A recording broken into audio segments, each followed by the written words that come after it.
Is that good now? Can you? That's good.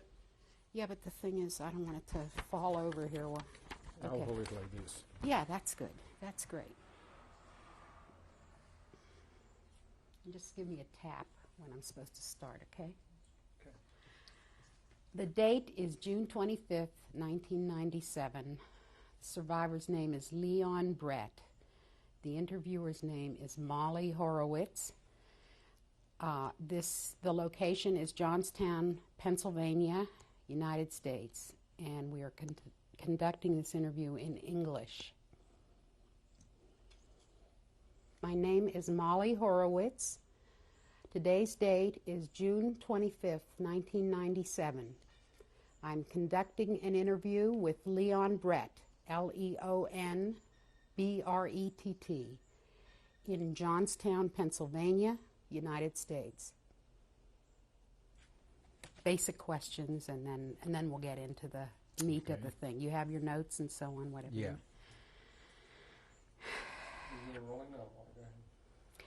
Tell me your name and spell it, please. My name is Leon Brett. It's Leon, and the last name is Brett. And what was your name when you were born? My Yiddish name was Sholem Leib Brett. How do you spell that?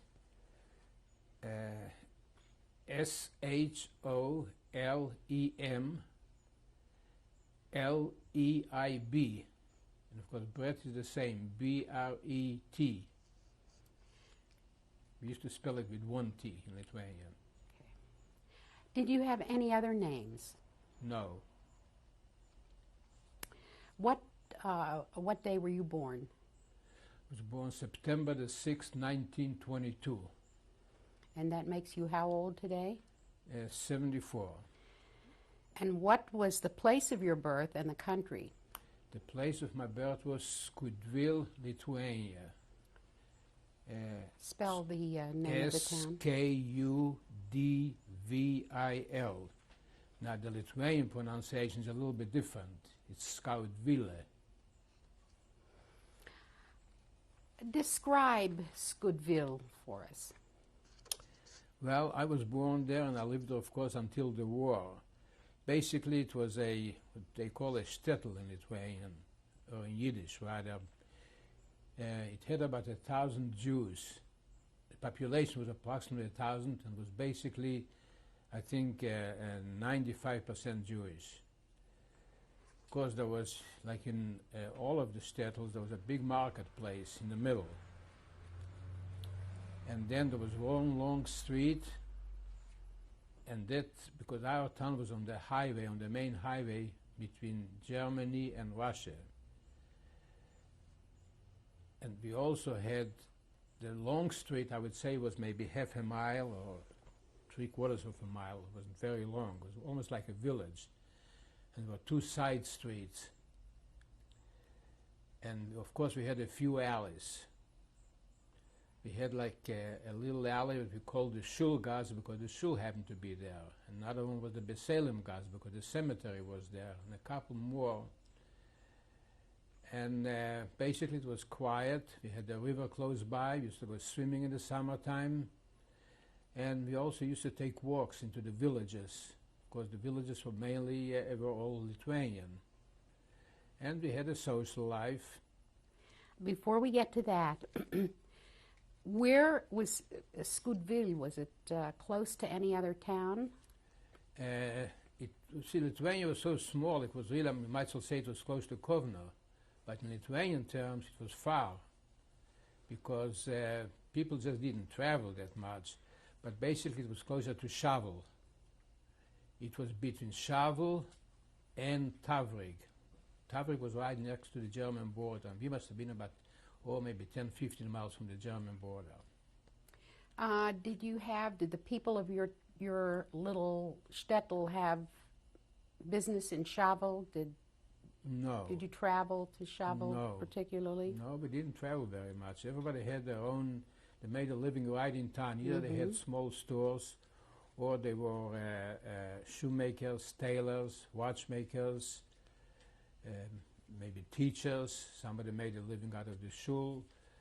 And basically everybody lived there and they made a living And right there. stayed there. As far as I know, they didn't have any outside investments. Tell me about your family. First of all, your father. What was his name? My father's name was Shmuel Brett, Shmuel Elie Brett. Now, to describe him, he was a certified rabbi. Now, his job was not as a rabbi because in our town, they used to say that in proportion, our town had more certified rabbis than any other place. I would say from a population of 1,000, must have been maybe 40 or 50 people who were certified as rabbis. But they did not do it for a living. They wanted to get education, and they had it. And my father was quite well known for his mind, for his education, and for his good mind when it came to interpreting the Bible.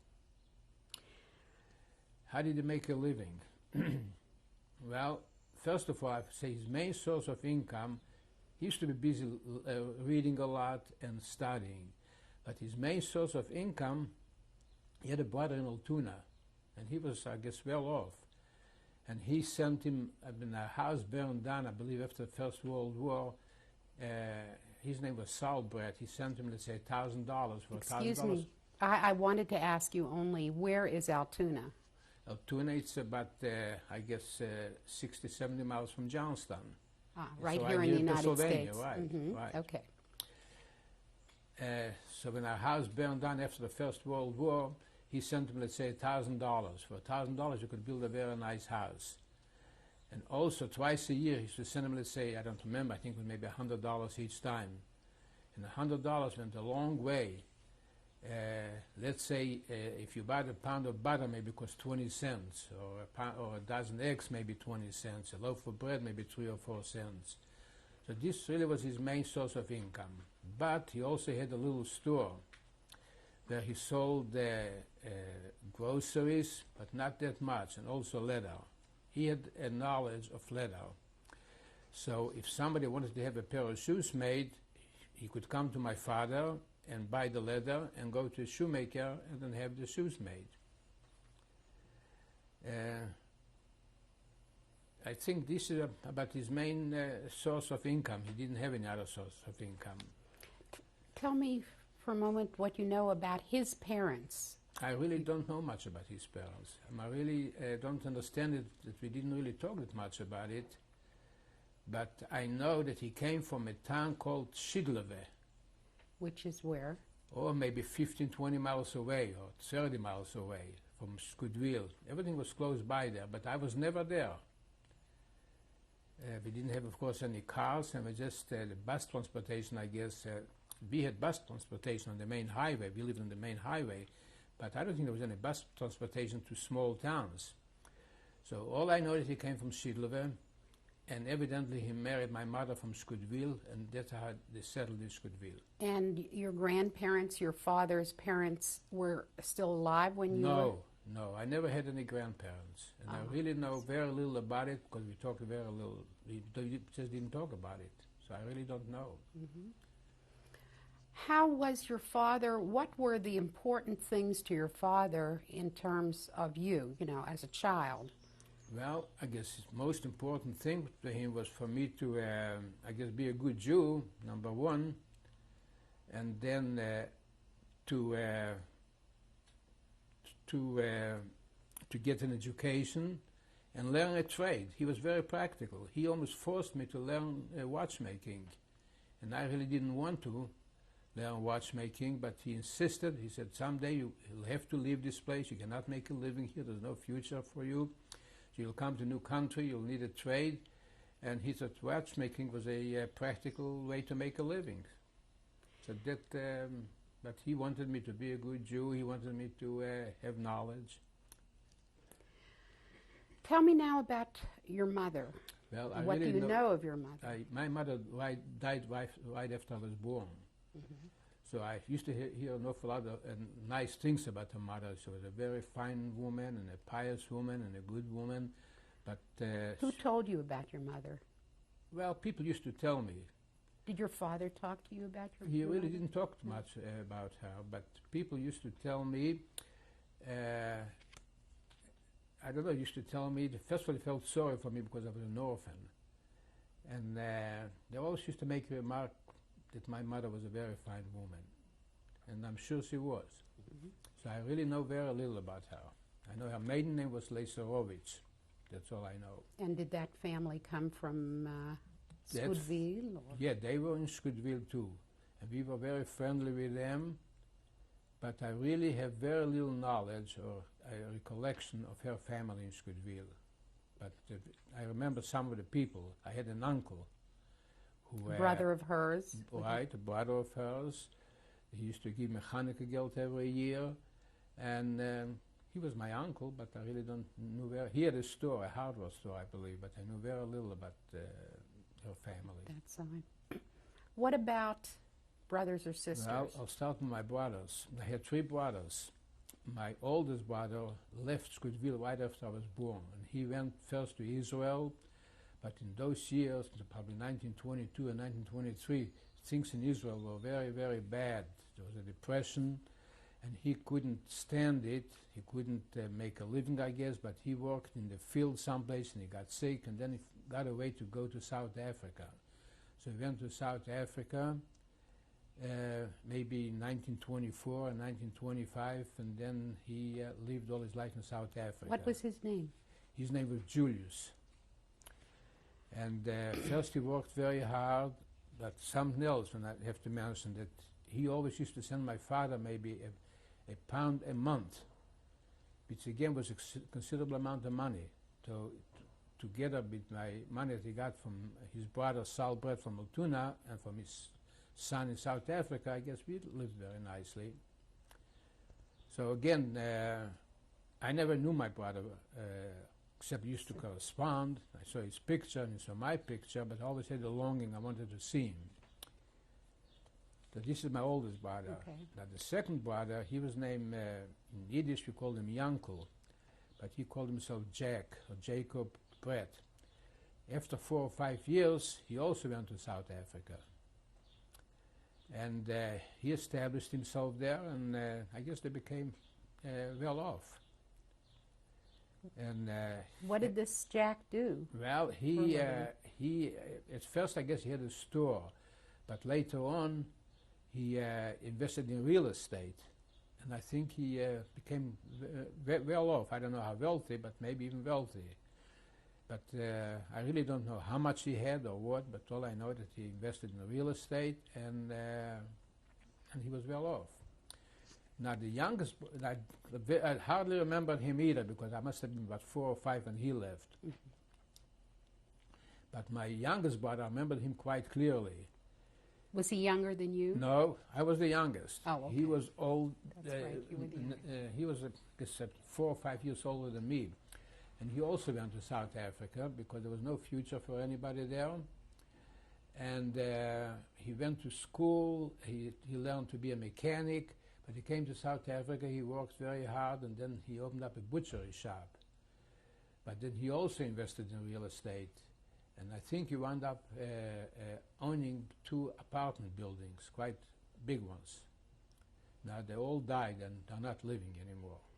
But the 3 of them were together in South Africa. They Is that were in correct? South Africa, in the same city. What But city? in Johannesburg. But what always bothered me very much that they didn't get along. At first they just didn't get along, and then the hostility increased, and that bothered me very much. And when I visited South Africa, I think the first time I went by myself, and the second time I went with Sarah, with my wife, and it was very painful for me to see 3 brothers. Here their family was destroyed, and here they're all well off, and I might so say that they didn't like each other, and their children hardly knew each other. That bothered me. So this is the story of my brothers. But I also had a sister. Her name was Fege. She was married, her married name was Sheriff. Now when my mother died, she must have been about 12 or 13 years old. And the talk in the town was that she raised me, that she was like my mother. And I was always, I had a deep love for her, like I had for my father. and she also had a very good name, so did my father have a good name. And she also helped my father making a living. Now, how did she earn money? Let's say the market day used to be on Tuesday.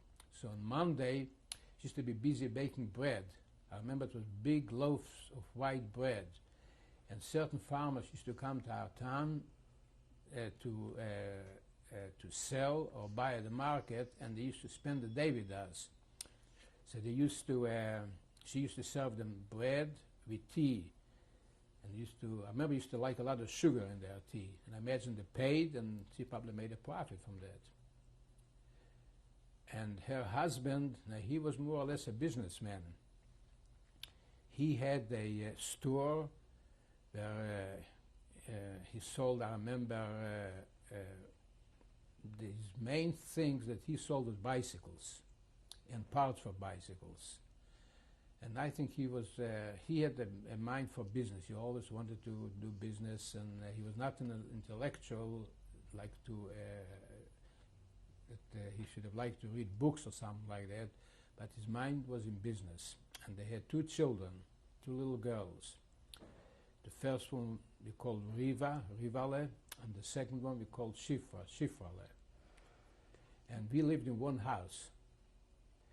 My sister and our family lived upstairs, and my father and myself lived downstairs. And of course, we also had one room as a store where my father sold leather and groceries. He just had a couple shelves with groceries like sugar, maybe coffee, chicory, salt, something like that. It wasn't that much. Where was this house in relation to the town? Our house was in the center. Right. It wasn't right on the main. The wealthier people used to live on the main street. We lived on the on the street right off the main street. But it was a nice house right off the center, right across from the post office. Describe your house. Well, it was a 2-story house, and I remember we remodeled it. So my sister could live upstairs, and I remember it was very pleasant. We had a backyard, and we also had a cow. Which a cow was a source of income. We also had a stable in the back, where we kept the cow, and also wood. We used to buy wood to heat the house in the summertime, and dry it, and then store it for the winter. We also kept in the stable. And of course, the cow was there, and the cow would give us milk, but it was more milk than we could use, so we also sold the milk to another family. So actually, that cow supplied milk for our family and for the other family, and we also to make our own cheese. But we did not make any butter, I remember. Butter we used to buy from the farmers. So once you have a cow, you have milk, you have sour milk, and you have cheese, and you cannot starve.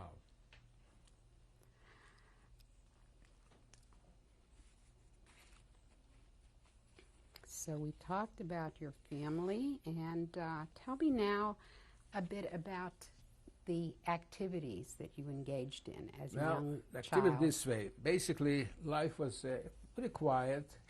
We were young people. We all belonged to Zionist organizations. Friday night, we used to have meetings, get together. I think we rented a room someplace, and we used to sing songs and debate and talk. But basically, every day, people went about their business. They read. I don't know what they did. But basically, Saturday, Shabbos was a special day. Used to start Friday afternoon, where the women used to clean the houses and bake and cook, and of course everybody went to shul. They went to shul Friday night, and Saturday morning, and of course Saturday afternoon. And of course, most people went to shul 3 times a day, every day. Did your father go to shul? Oh yeah, he wouldn't miss unless I can't imagine him missing. It was just close by, just maybe a couple. Everything was close by. What was the shul? What sort of place was the shul? Was it a regular shul building? It was a regular shul building with the bimah was in the middle, and a real Orthodox type of a shul where people used to pray the real traditional way. Did this shul have a rabbi? Oh, sure. The rabbi, the cantor. What was the rabbi's name? Do you remember? I believe it was Perlman. And you had a cantor? Cantor, I don't remember his name, but I remember what it looked like. Hmm. And so back to the activities for a minute. You mentioned that you would get together with friends on Friday, and you had a group, a Zionist group. We had several Zionist groups. Some belonged to the labor Zionists, some belonged to the what it's now the Likud, the right wing. Some belonged to the religious, but people had their own groups. We used to socialize, boys and girls. And then What was the name of your group? Which youth I group belonged was to the it? Shomer HaTzair, Young Guardians. This was the socialist type. And so we used to have outings, walk out into villages, walk out to a creek, do some swimming, and we used to even do it on Shabbos because it wasn't allowed, but we kept it quiet. And then some used to go out to a farmer's place and buy strawberries in seasons. And of course, girls used to pair up and fall in love. Because I was really real young. That was your social framework. But- How did this affect your father that you were in Hashomer HaTzair? He was very broad-minded. No, he did not object. No. Okay. But also, in our shul, we had study groups. Like my father belonged to the study group. They used to go every day, spend maybe, I don't know, an hour every afternoon, a group. And we used to call it to learn a page. We used to go over page by page and used to argue, debate the meaning of a word, the meaning of a letter. And my father usually took the lenient approach. Some people took the strict approach, and some used to sometimes reproach him for that, say it's the wrong thing to do. But basically, they all agreed that he really had a good point. He was always right. Sometimes he used to get angry. He used to call him the Berliner Rabbi, the Berliner Rohr, because he was so liberal. And he wasn't really liberal. He was not that. He believed that if it's not written, it's really not a law. Like certain things, well, the laws were man-made, and he really did not believe in that. So he was more or less took the lenient approach. Did you go with him to these study groups? No, that was That for was just older for the people. No, older that was not people. for me. Okay. I wasn't smart enough. I didn't even go to yeshiva. He wanted to send me to yeshiva, but I did not want to go. That's why he made me learn a trade. I did not care for it. So tell me then about your own education. When did you start your education and where? Well, we only had we call it a Volksschule. I remember it was only 4 grades.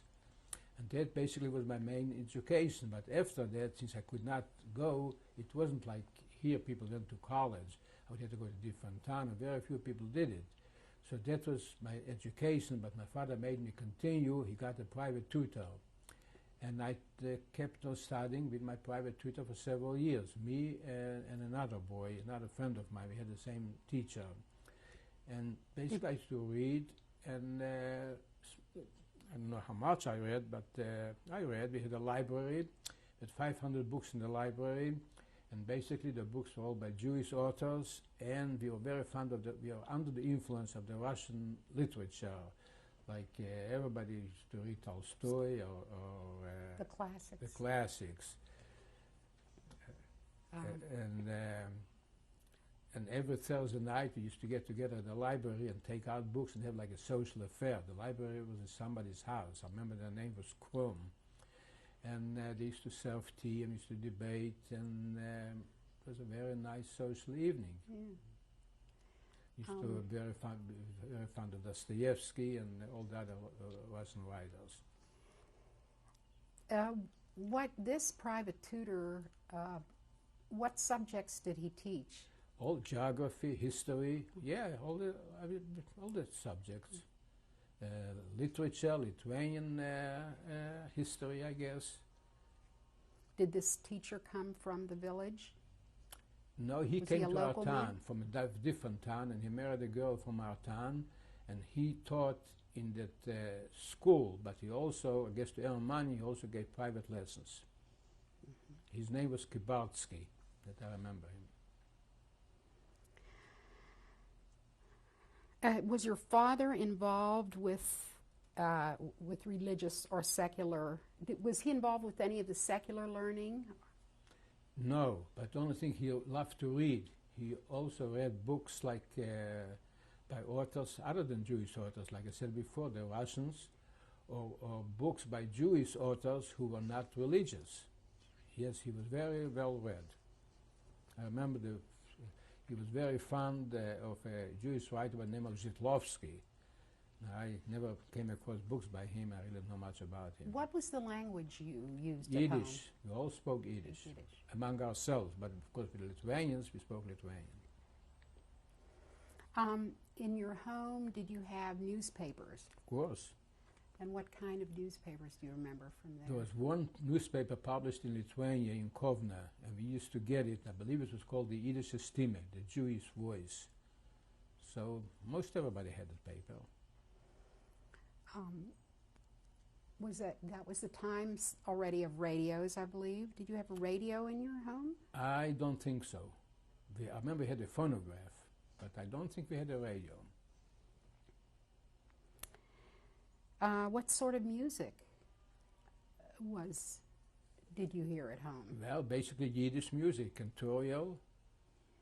I would say this was basically the kind of records we used to get, cantorial records. Who were the Jewish songs, folk songs, something like that. Who were the regular visitors to your home? We visited each other. It was a small place, and my father's friends used to come over, especially Saturday afternoon, have tea, and used to go to somebody else's house some Saturdays. And my father sometimes used to force me to come along, and I really was bored with it. And used to socialize with each other, take walks. My father he used to like to walk. So he used to walk, let's say, a mile, 2 miles from town. I don't know if too much was permissible. On Saturday, you're not supposed to walk too much. Do you ever recall going away anywhere for vacation or for a holiday? No. No. No, the only thing I recall, we had relatives in Shavel, and I recall a couple of times taking the bus and going there. And also they used to come to visit us, but it wasn't really, considering it probably only took maybe an hour by bus, maybe not even an hour, so I'm really surprised that we didn't do it very often. Who were these relatives? They were cousins of mine. Their name was Shilonsky. And I spent the war, later on when I escaped from my town, I came to Shavel, so I spent the war with them. It was a mother and 4 children. And I'm still they're in Israel now, and I'm still in touch with them. As a matter of fact, one of them became pretty prominent. He's from the Likud party. He was elected to the Knesset. He was served in the Knesset for many years. For about 5, 6, or maybe 7 years, he was the speaker of the Knesset. His name was Dov Shilonsky. Oh, from that same family. Same family. Okay. So, when you were how old were you when you finished your studies with the private tutor? I would say I was 15, maybe 16, and then of course my father made me go become an apprentice with a watchmaker. But life went on like this. Everybody learned their trade, everybody had hopes, and so most people emigrated to other countries. By that time? Oh yeah, yeah. Mm-hmm.